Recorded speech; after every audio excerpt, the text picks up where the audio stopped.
Mark, bring the charger, she says without looking up. Thumb still on the screen, eyes on some glowing thread that doesn't include me. The slide deck I rebuilt for her investor meeting is open on my laptop, the transitions tight, the story clean. I wait for a please, the way you wait for a crosswalk light that's been broken for years. I head to the bedroom. The charger's on my nightstand. And on my pillow, neat, centered, a stack of papers with blue sticky flags.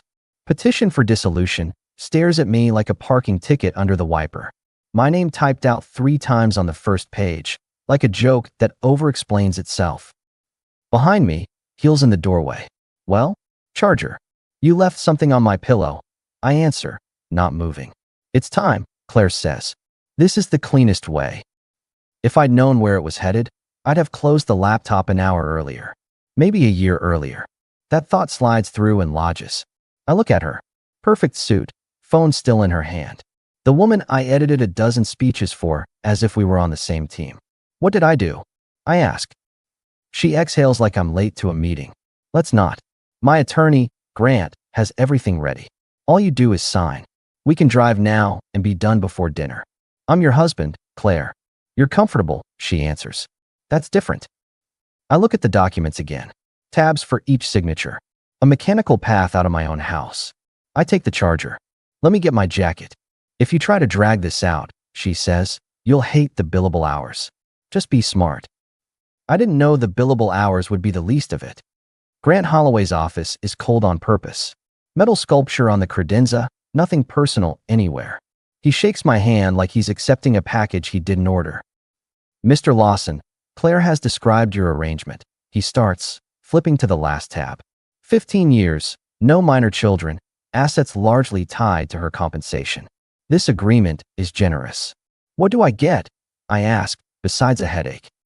50,000, he says, not blinking. Immediate payment. You waive any future claims. I watch Claire scroll her phone. That's a used sedan and a year of rent. I reply. We have a house. My income bought the house.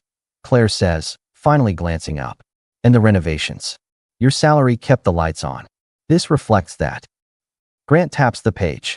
If you open litigation, you expose yourself to fees and discovery that will not flatter you. We'll show the contributions. We'll show who paid for what. You teach high school English. Claire runs a technology company. Courts don't ignore math. So the math says I'm, what, a friendly roommate who makes spaghetti. I lift an eyebrow. I edited half your presentations. I ran dinners for your clients. I kept your weekends from exploding. That's support, Claire answers. It doesn't convert into equity. Grant slides the pen across. The sooner you sign, the sooner this stops being awkward. I stare at the signature line. I need my own attorney. You're free to hire one, Grant says smoothly. You'll also be free to pay one. Or you sign, and we all go home. Claire's voice is flat. Please don't do the stubborn thing, Mark. Be practical. My hands don't shake often. They do now. I sign where the tabs tell me to. The pen makes a sound I've never noticed, a tiny scratch that fits the room. Grant collects the pages like I just donated to his museum. You'll receive the check before you leave the building. Claire is already up. We'll get you a motel for a couple of nights. The alarm code is changed. Your stuff is in the garage. I can have someone drop the rest. Right, I say. Like returning a rental. You can keep your car, she adds, as if she's magnanimous. You're all heart, I mutter. Grant ignores that. Pleasure, Mr. Lawson. Sure, I reply. If I ever need a lesson in manners, I know where to come. We ride down the elevator without looking at each other. In the lobby, Claire checks her phone. Please don't make this harder than it is. Just be decent. I've been decent for a long time, I answer. Don't weaponize that word, she says, heading to the curb. I'll text the motel details. In the motel room, the carpet is the color of old tea. The air conditioner wheezes like it wants to retire.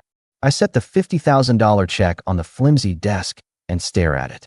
15 years condensed into an amount you could misplace if you bought the wrong truck. My phone buzzes. Claire, I'm sorry it had to be this way. I'll cover 3 months of your rent if you find a place quickly. Please don't contact my board or investors. This is personal. I stare at that last sentence. Personal. That's a word that used to mean us. I put the phone face down and make a decision. Small, but mine. I'm not finishing her deck. She can figure out the last 3 slides without me. First rule change. I text back. Return all future requests to sender. We're done. Her dots appear, then vanish. Then, I appreciate your cooperation. Don't make this ugly. I laugh once. Cooperation. Fine. She wants a cooperative mark. She just met the last one. 3 nights later, after microwave noodles and a call with my brother Sam where he doesn't say, "I told you so," because he's better than that, I walk into the bank downtown to deposit the check. I get in line behind a guy with drywall dust on his boots. My turn. I sign the back, slide it under the glass, and feel the floor tilt a little. New life, minimum balance. And then I remember a different piece of plastic. A card I haven't touched in years because it felt like a memorial. My mother's card. She handed it to me in hospice. Thin fingers, voice like sandpaper. Use it if you really have nothing else, baby. Not for toys. For breathing. I feed it to the ATM outside, not sure why I'm doing it. Maybe to feel closer to her for a second. The screen thinks. Too long. A blank. Then a red line. Please see a bank manager immediately. I look over my shoulder like I did something wrong. A man in a fitted suit rushes out, eyes wide. Mr. Lawson? Mark Lawson. That's me. I answer. Am I under arrest for trying to deposit a check that insults math? Please come with me, he says, voice lowered. Right now. Inside his office, door closed, he wipes his forehead with a folded handkerchief like he practiced for exactly this moment. I'm Brian Pack, branch manager. I need you to know I am not going to violate any confidentiality, but your mother made very specific instructions. She passed away 9 years ago, I tell him. If this is about an old account. He swivels his monitor toward me and points to a number that has too many commas. 47,300,000 and change. The change alone could buy my car twice. No, I say, because that's what you say when the world misprints itself. He opens a file drawer and pulls out a thick envelope with Maggie Lawson written in that sharp, tidy cursive she used for grocery lists and birthdays. Below it, for Mark, open when needed most. She arranged to keep this confidential unless you attempted to access funds. Brian explains, words careful. She wanted you to get this when you truly needed it. She left notes describing you as responsible, modest, and, quote, stubborn about pride. I touch the envelope. Paper gives. For a second, I see my mother beating a checkbook into submission at the kitchen table while telling me that money you don't flash is the only kind that doesn't ruin you. Open it, Brian urges. I break the seal. The letter is simple. She explains what I already know. She lived like a small-town bookkeeper while quietly investing early with people who built something big. She says she didn't tell me because she wanted me to be who I am without a number twisting it. She writes one line that lands like a brick. When you have no options, this is an option. Not for comfort, for spine. I read it twice. The room is both too small and the right size. I set the letter on his desk and steady my voice. I need a lawyer. The best at undoing pressure. I can make introductions, Brian says. But you won't need introductions. They'll take your call. I also need a place to live, I add. Something normal. Clean. Close to school. He nods. We can help with a cashier's check for a deposit. Your funds are available. I stand. Brian, one more thing. This card. You flagged it like a fire alarm. He gives a tiny smile. Your mother told me to. I walk out lighter than I walked in. Not because of the number. Because my mother reached from 9 years away and put a hand on my shoulder and said, stand up. On the sidewalk, I call a name I found on the first search Brian did for me, Catherine Maddox. Her assistant picks up, transfers me, and then Catherine herself says hello like she's late for 2 meetings and still in complete control. Ms. Maddox, I begin. I'm a high school English teacher who just signed something I shouldn't have. All right, she says crisply. Start with timing, then threats, then whether you had counsel. I give her the quick version. The office, the pen, the motel, the text about not contacting her board. That last part tells me everything, Catherine replies. I can file an emergency motion to set aside an unconscionable agreement signed under duress. We'll need a declaration from you. Can you be in my office in an hour? I can, I tell her. And Mark, going forward, do not speak to your wife about this. All communication runs through counsel. That's your first boundary. That one, I answer, I can keep. I drive to a rental office, sign for a small apartment near the school with a view of a parking lot and a maple tree that does its best in October. I buy a used sofa from a guy named Lewis who runs a garage sale out of his storage unit. I call my brother Sam and ask him to meet me at the house to pick up what's mine. Finally, Sam says, voice rough from a lifetime around engines. Let's do it right. At the garage, a hired hand opens the door and points to boxes labeled kitchen/mark and miscellaneous/mark. On top, a framed photo of my mother at a picnic, looking at the camera like she knows a secret. I load the boxes with Sam while the hired guy watches his phone. Where is she? Sam asks. Office, I tell him. Running the world. Sam grunts. You good? I'm better than I was on Tuesday. He slaps my shoulder. That's something. We carry out the last box. As I shut the garage, Claire's SUV rolls in. She steps out, sunglasses on, suit too sharp for a Saturday. What are you doing here? She asks. Collecting my things, I reply. I texted you. I didn't agree to this time. I didn't ask, I answer. New rule. I manage my schedule. Her mouth tightens. You don't get to set rules. Watch me. Sam leans on the truck bed, arms crossed, saying nothing because he knows silence is a tool. Claire looks at him and then at me. This could be simple. You signed. Don't escalate. It was simple, I tell her. Then you made it something else. She removes the sunglasses, a small theater piece. I didn't want to hurt you. Then the motel was just a comedy bit? Her phone buzzes. She glances at it, then back at me. I have a board call. Are you done? For now, I say. I'll be in touch through my attorney. Another flicker in her eyes. Your attorney? Catherine Maddox, I answer. You'll enjoy her work. She starts to say something, closes it, gets into the car, and drives around us like we're a traffic cone. Sam raises an eyebrow. Yeah, I tell him. It's different now. We unload boxes at the apartment. I make coffee on a small machine that reminds me of my mother's one surviving appliance. I open my laptop and write the declaration Catherine needs. Times, dates, exact words. The tight way Claire said, be practical. The offer of the motel like a doggy bag. I leave out the parts that sound like a wounded man. I keep the parts that sound like a man who won't be pushed again. Catherine reads it while I wait. Good, she says. We file first thing. You'll have a hearing inside of 10 days. Be ready for them to spin. And Mark. Yes. Congratulations on your second chance, she says. Don't waste it. I don't plan to. 2 days later, Claire texts. No counsel copied. Classic. Mark, this doesn't have to be hostile. I overreacted. If you need help with first month's rent, I can add to what we agreed. Let's not create public drama. There it is. Softness dressed as caution. The first turn. I hold the phone until it stops meaning anything and forward the message to Catherine.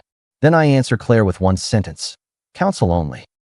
Her reply comes through Catherine an hour later from Grant's address, full of measured concern and an attachment titled Mutual Non-Disparagement. Claire wants me to promise silence while I disappear on cue. They're worried about her image. That tells me more than the file name. We walk into court on a Thursday. The courtroom is all wood and efficiency. Judge Rose Stein looks over her glasses like someone who's enjoyed dismantling nonsense for decades. Claire sits at one table with Grant. I sit at the other with Catherine. I don't look at Claire long. The air around her feels expensive. Mr. Lawson, Judge Stein starts after we introduce ourselves. You're asking to set aside a settlement you signed. On what grounds? Catherine answers for me. Duress. Unconscionability. No independent counsel. 24-hour treadmill. Threat of financial harm. Immediate expulsion from the home. Grant stands. Your Honor, the agreement was fair. My client has been the primary earner. Mr. Lawson was not barred from seeking counsel. Did he have counsel? The judge asks, pen poised. No, Grant replies. Was there a time limit? We were efficient, he says. Judge Stein looks at me. Mr. Lawson, did you feel you had a choice?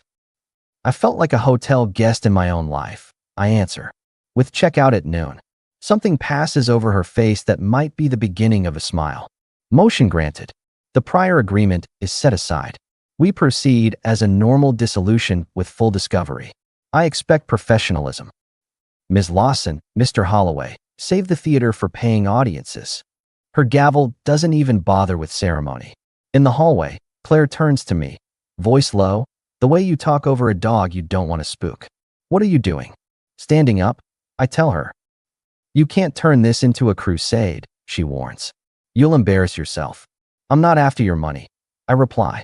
I'm after respect. The only currency that spins everywhere. Don't be dramatic, she says, a line I've heard 100 times. Catherine steps between us like a drawbridge. Counsel only, Ms. Lawson. Claire forces a calm smile. Of course. That night, she sends another text, this time warmer. Mark, I miss talking to you. We were good once. Can we have coffee? Not about the case. Just neutral ground. Second turn. She's good at this. So am I now. I don't answer. I forward to Catherine. Then I make another rule. No meetings without counsel. No nostalgia pit stops. Boundary stays up. I spend Saturday at school grading essays on Of Mice and Men.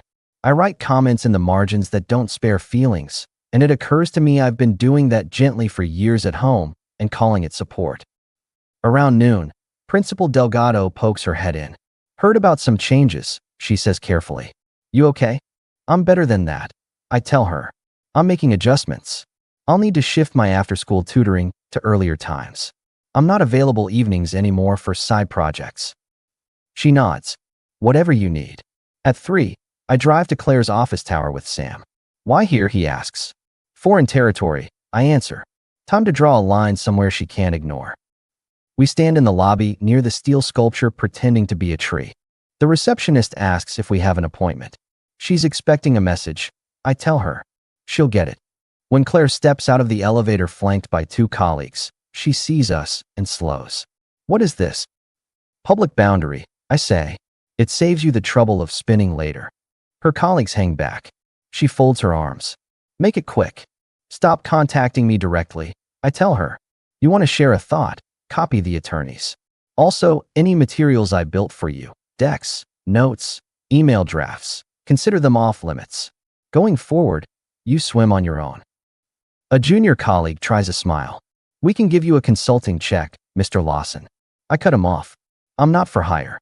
Claire's jaw sets. Are you trying to embarrass me? I'm trying to be clear, I answer. Clarity is free. Confusion costs. Ask Grant. She looks past me at Sam, who gives her nothing back. Fine, she says. We'll do it your way. We will, I agree. Because it's my way now. As she turns to go, she throws one last card. You will regret dragging this out. I regret finishing your slides, I reply.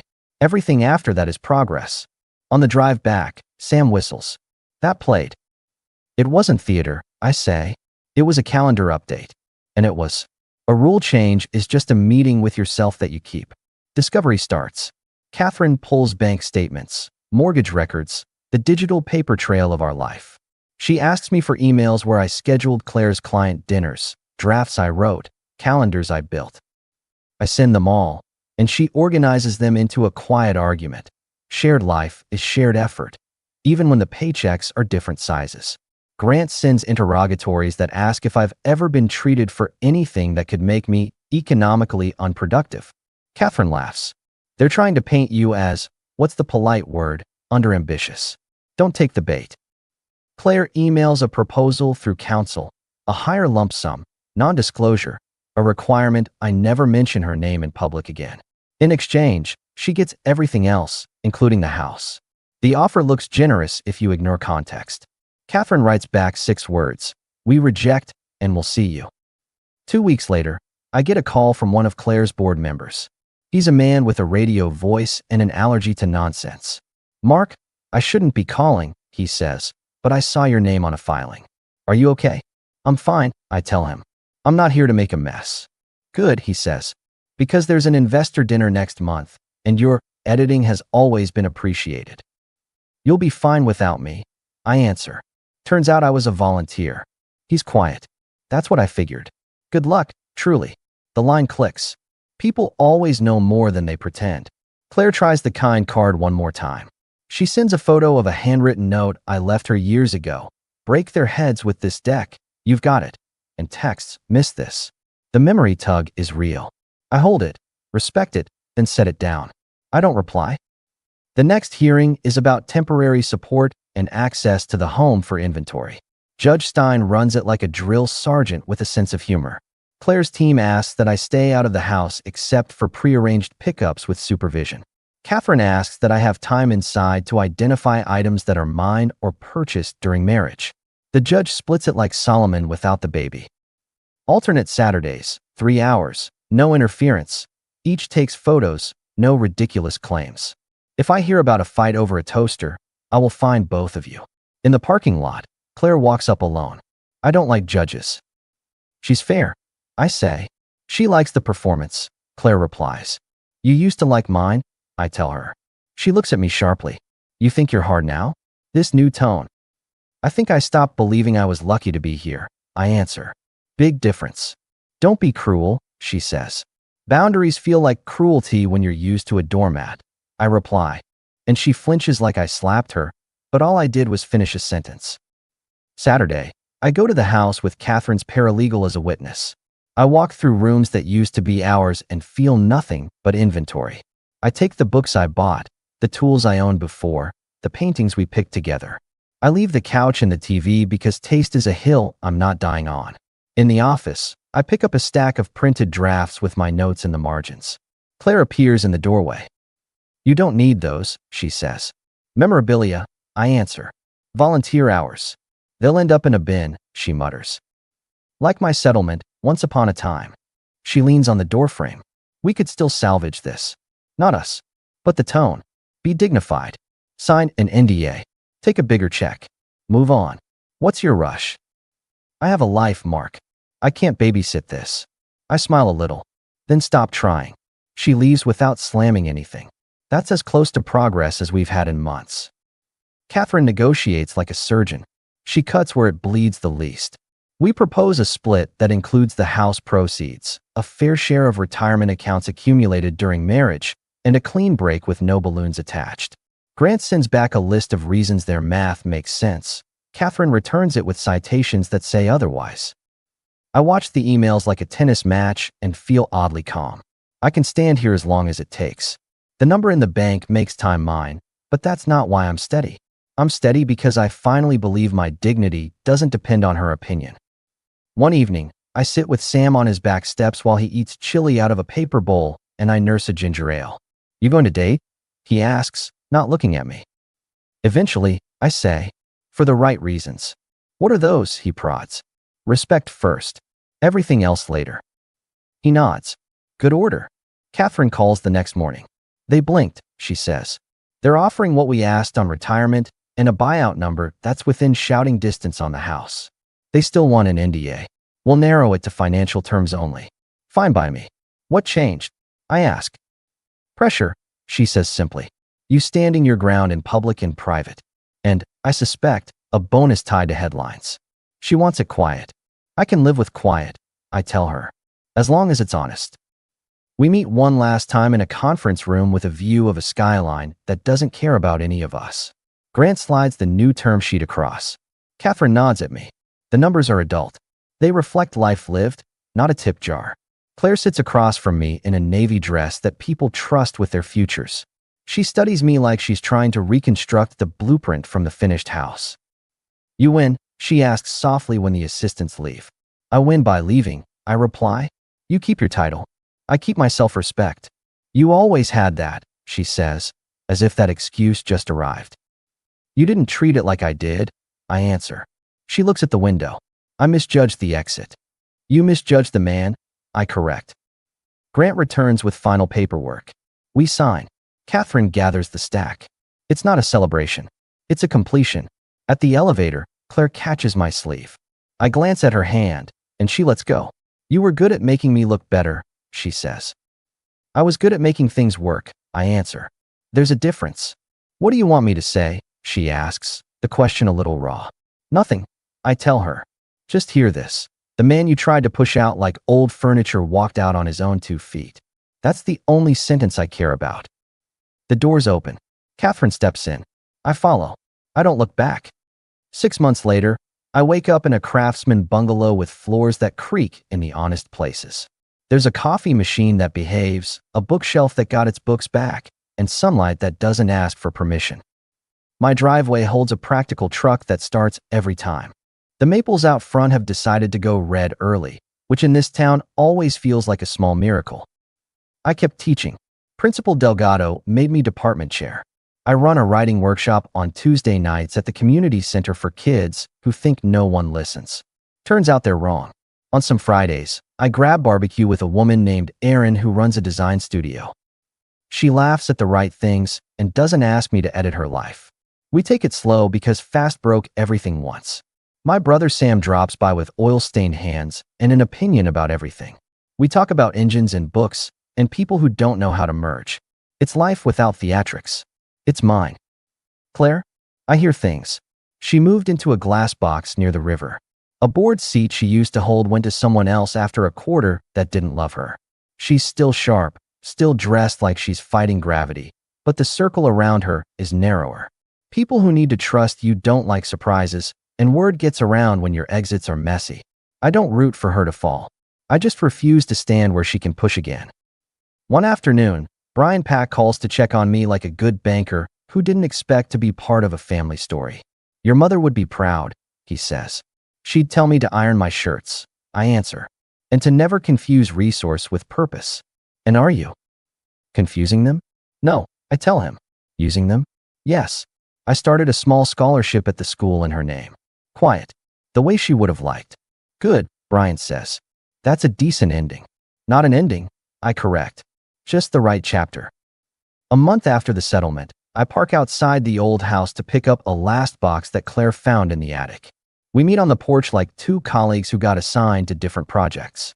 She hands me the box without ceremony. I heard about your workshop, she says.